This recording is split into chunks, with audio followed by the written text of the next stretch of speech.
नमस्कार. आज आपण पाहणार आहोत वाचन व लेखन.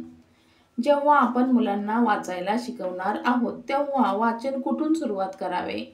जेव्हा मुलांचे मुळाक्षरे पूर्ण होतील, म्हणजे सर्व मुळाक्षरे वाचता व ओळखता येता छोटे छोटे शब्द वाचन घ्यावे.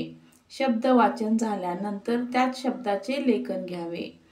अगोदर 2 अक्षरी शब्द, त्यानंतर 3 अक्षरी शब्द, नंतर मोठी अक्षरे वाचनास सुरुवात करावी. हे पूर्ण झाल्यावर पुढे कानामात्र्याचे शब्द वाचन घ्यावे. तर चला आपण आज सुरू करूया शब्द वाचनाला.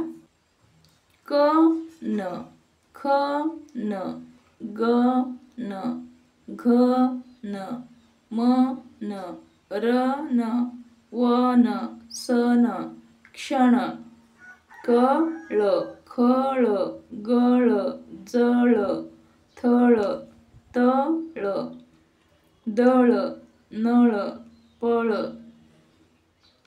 फळ, बळ, मळ, वळ, कर, गर, घर, थर, दर, धर, नर, भर, वर, शर, सर, चल, जल, नख, कड, गड, घड, जड, धड, नड, पड, फड, वड, खग, जग, ढग, धग, मग, रग, कच, कढ, चढ, कट, गट, तट, नट,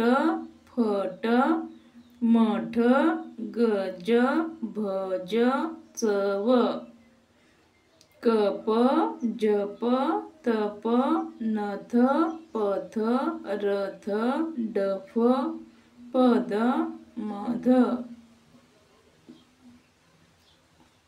जन, धन, मन, वन, खत, छत, जय, भय, बघ, पक्ष, लक्ष, नभ, यम, यश, बस, रस, हस, यज्ञ,